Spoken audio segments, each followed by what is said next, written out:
મિત્રો, આજે આપણે વાત કરવાના છીએ પ્રધાનમંત્રી કિસાન સન્માન નિધિ યોજના વિશે, જેમાં દર વર્ષે તમને 6,000 રૂપિયા સરકાર દ્વારા ડાયરેક્ટ ખેડૂતોના ખાતામાં જમા કરી દેવામાં આવે છે. તો આમના 2025ના ઓનલાઈન ફોર્મ શરૂ થઈ ગયેલ છે. ઓનલાઈન ફોર્મ કેવી રીતે ભરવું એના વિશે સંપૂર્ણ માહિતી તમને આ વિડીયોની અંદર આપવાની છે, તો વિડીયોને પૂરો જોવા વિનંતી. જો તમને વિડીયો ગમે તો લાઈક કરજો, તમારા મિત્રો સુધી શેર કરજો અને ચેનલને સબસ્ક્રાઈબ કરી લેજો, જેથી આવી કોઈ પણ માહિતી આપ સુધી પહોંચતી રહે. તો ચાલો શરૂ કરીએ. મિત્રો, સૌપ્રથમ તમારે કોઈ એક બ્રાઉઝર ઓપન કરી પીએમ કિસાન એવું સર્ચ કરાવવાનું છે. પહેલી જે વેબસાઇટ તમને જોવા મળશે pmkisan.gov.in, આ વેબસાઇટ ઓપન કરશો એટલે આ પ્રકારે તમને ડેશબોર્ડ છે એ જોવા મળશે. મિત્રો, અહીંથી ડાયરેક્ટ તમે ન્યૂ ફાર્મર રજિસ્ટ્રેશન એવું ઓપ્શન છે એના ઉપર ક્લિક કરશો તો પણ ચાલશે. બાકી તમે નીચે સ્ક્રોલ કરાવશો, અહીંયા પણ તમને એક ઓપ્શન છે જોવા મળે છે, તો આના ઉપર પણ તમે ક્લિક કરી અને એ જ પેજ ઉપર આવી જશો. અહીં મિત્રો, અહીંયા આગળ તમારે તમારું આધાર કાર્ડનો નંબર છે એ નાખવાનો રહેશે. એ પહેલાં તમને જણાવી દઉં, જો તમે રૂરલ એરિયા એટલે કે ગ્રામ્ય વિસ્તારમાંથી હો તો આ ઓપ્શન સિલેક્ટ કરવાનો છે, અને સિટી એરિયામાંથી હોય તો આ ઓપ્શન તમારે સિલેક્ટ કરવાનો રહેશે. તો મિત્રો, આપણે ગ્રામીણનું ફોર્મ ભરવાનું છે, તો અહીંયા આપણે તમારો આધાર કાર્ડ નંબર, તમારો મોબાઈલ નંબર નાખવાનો છે. ત્યાર પછી તમે તમારું રાજ્ય છે એ સિલેક્ટ કરી લેજો. અહીંયા જે તમને કેપ્ચા જોવા મળે છે એ કેપ્ચા તમારે એ જ રીતે આ ખાનાની અંદર લખી દેવાના છે, અને ત્યાર પછી ગેટ ઓટીપીના ઓપ્શન ઉપર ક્લિક કરી દેવાનું રહેશે. મિત્રો, જેવું તમે અહીં સેન્ડ ઓટીપી કરશો, તમે જોઈ શકો છો કે તમારા મોબાઈલ નંબર ઉપર એક ઓટીપી છે એ મોકલવામાં આવશે. ફરી પાછો તમે એને વેરીફાઈ કરશો એટલે તમારું આધાર કાર્ડનો ઓટીપી છે એ તમારે વેરીફાઈ કરવાનો છે. તો આપણે એને પણ વેરીફાઈ કરી લઈએ. અહીં આપણે કેપ્ચા તમે ખાસ જોઈ લેજો, ચેન્જ થઈ જશે. તો એ મિત્રો તમારે ફરી પાછા છે એ નાખવા જશે જે પણ આવે તમારા પીસીમાં. તો આ રીતે તમે છે એ કેપ્ચા નાખી અને ત્યાર પછી વેરીફાઈ આધાર ઓટીપી ઓપ્શન ઉપર ક્લિક કરી લેજો. બાકી મિત્રો, જો તમે મોબાઈલથી ફોર્મ ભરતા હો તો મોબાઈલમાં પણ તમે ક્રોમ બ્રાઉઝરની અંદર ડેસ્કટોપ મોડ ઓન કરી લેજો, તો તમને આ જ પ્રકારે છે એ પેજ જોવા મળશે. તો અહીંયા મિત્રો આપણે વેરીફાઈ આધાર ઓટીપીને ક્લિક કરશું.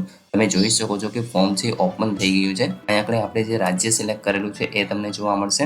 ત્યાર પછી અહીંથી મિત્રો તમારે તમારો જિલ્લો છે પસંદ કરી લેવાનો છે.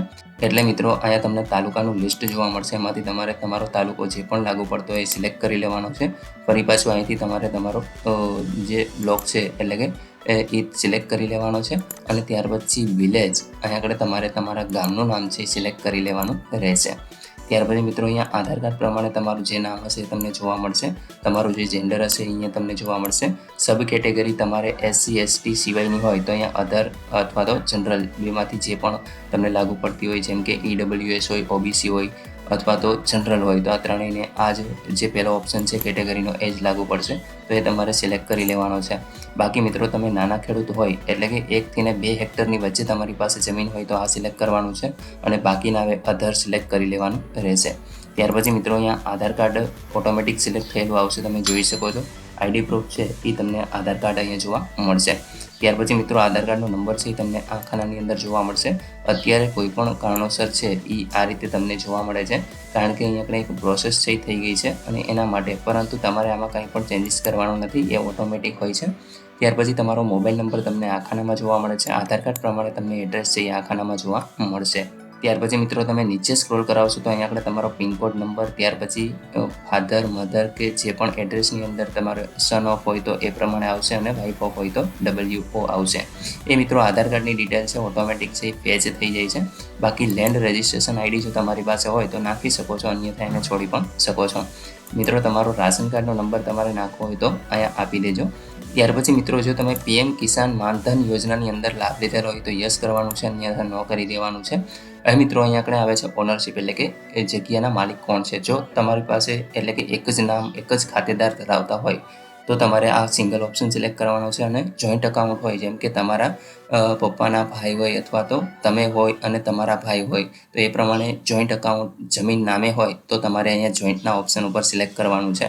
તો મિત્રો, અહીંયા સિંગલ છે એને આપણે રહેવા દઈએ છીએ, અને ત્યાર પછી અહીંયા આપણે તમારે એડના ઓપ્શન ઉપર ક્લિક કરવાનું છે, જે આ ડિટેલ છે એ પૂરેપૂરી ભરવાની રહેશે. જેવું તમે એડ કરશો, તમે જોઈ શકો છો કે નીચે અહીંયા આગળ મિત્રો ઘણી બધી ડિટેલ છે ઓપન થઈ ગઈ છે, જેમ કે તમારો ખાતા નંબર છે, ત્યાર પછી ખસરા નંબર છે, એરિયા તમારો હેક્ટરની અંદર જેટલો પણ હોય તમારા 7/8ની અંદર મિત્રો દર્શાવેલો હોય છે, તો એ તમે જોઈ લેજો. બાકી મિત્રો જમીનની જે ટ્રાન્સફર તમે કરાવેલી છે એ કઈ ડેટથી ને કઈ ડેટ સુધી કરાવેલી છે, જો તમે 1/2/2019 પહેલાં કરાવેલી હોય તો આ તમારે ઓપ્શન સિલેક્ટ કરવાનો રહેશે, અને ત્યાર પછી કરાવેલી હોય તો આ ઓપ્શન સિલેક્ટ કરવાનો છે. ત્યાર પછી મિત્રો જમીન ટ્રાન્સફરની ડિટેલ અહીં આગળ તમે જોઈ શકો છો. જેમ કે તમારા કોઈ ખાતેદાર હતા અને એમનું ડેથ થઈ ગયું છે, અથવા તો એ કોઈ પણ કારણ હોઈ શકે તમે જમીનને લીધી છે અથવા તો કોઈ ગિફ્ટ કરી છે, તો એ પ્રમાણે તમે અહીંથી કોઈ પણ કારણ છે એ સિલેક્ટ કરી શકો છો. ત્યાર પછી મિત્રો તમે જે પણ તારીખે અહીં આપણે લીધી છે જમીન, એ તારીખ છે એ અહીં આપણે તમારે સિલેક્ટ કરી લેવાની રહેશે.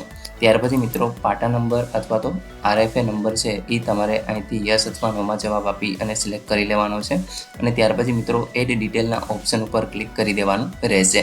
મિત્રો જેવું તમે એડ કરશો, તમે અહીંયા જોઈ શકો છો કે એક રો છે એ એડ થઈ ગઈ છે, અને જો તમારે આમાં કંઈ પણ ફેરફાર હોય અને ડિલીટ કરવી હોય તો અહીંથી ડિલીટ પણ કરી શકો છો. ફરી પાછું એ જ રીતે તમારા પ્રોસેસથીને એડ કરવાની રહેશે.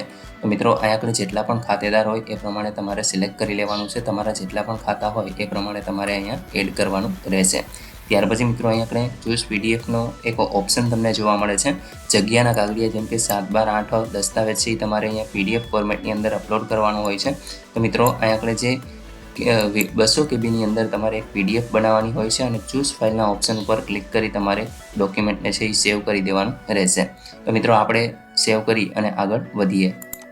મિત્રો તમે જોઈ શકો છો તમારો રેકોર્ડ છે અહીંયા સક્સેસફુલી સબમિટનો મેસેજ તમને જોવા મળશે. Record has been submit successfully, your farmer ID is, તમારો જે આધાર કાર્ડનો નંબર છે એ તમારો ફાર્મર ID તમને જોવા મળશે.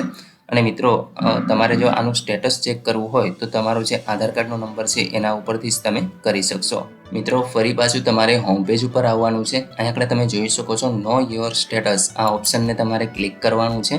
જેવું તમે ક્લિક કરશો આ પ્રકારે તમને પેજ જોવા મળશે. તમારો રજિસ્ટ્રેશન નંબર માંગશે. મિત્રો તમને તમારો રજિસ્ટ્રેશન નંબર છે એ ખબર નહીં જ હોય, કારણ કે હજી તમે રજિસ્ટ્રેશન કરેલું છે. જ્યારે પણ તમને SMS આવે કે તમારું જે ફોર્મ છે એ સક્સેસફુલી અહીંયા આપણે એપ્રૂવ થઈ ગયું છે, ત્યાર પછી મિત્રો આ પ્રોસેસ તમારે કરવાની છે. તો નો યોર રજિસ્ટ્રેશન નંબર ઉપર તમારે ક્લિક કરી દેવાનું છે. અહીંયા તમે મોબાઈલ નંબરથી અથવા તો આધાર નંબરથી બંને રીતે ચેક કરી શકો છો. તો આપણે મિત્રો મોબાઈલ નંબરથી ચેક કરશું. અહીંયા તમે જે પણ રજિસ્ટ્રેશન વખતે મોબાઈલ નંબર આપેલો હોય એ નાખવાનો છે, અને કેપ્ચા કોડ લખી ગેટ OTPના ઓપ્શન ઉપર ક્લિક કરી દેવાનું છે. એટલે તમારા મોબાઈલ નંબર ઉપર એક OTP મોકલવામાં આવશે. મિત્રો OTP વેરીફાઈ કરશો એટલે તમારી અરજીની જે પણ સ્થિતિ હશે તમને જોવા મળશે. આશા રાખું છું કે આ વિડીયોની અંદર તમને પ્રધાનમંત્રી કિસાન સન્માન નિધિ યોજનાની અંદર ફોર્મ ભરવા વિશેની તમામ માહિતી મળી ગઈ છે. તેમ છતાં પણ કોઈ પ્રશ્ન હોય તો કોમેન્ટ દ્વારા પૂછી શકો છો. વિડીયોને લાઇક કરજો, તમારા મિત્રો સુધી શેર કરજો અને ચેનલને સબસ્ક્રાઈબ કરી લેજો, જેથી આવી કોઈ પણ માહિતી આપ સુધી પહોંચતી રહે. વિડીયો જોવા બદલ આપનો ખૂબ ખૂબ આભાર. મળીએ એક નવા વિડીયો સાથે. ત્યાં સુધી જય હિન્દ.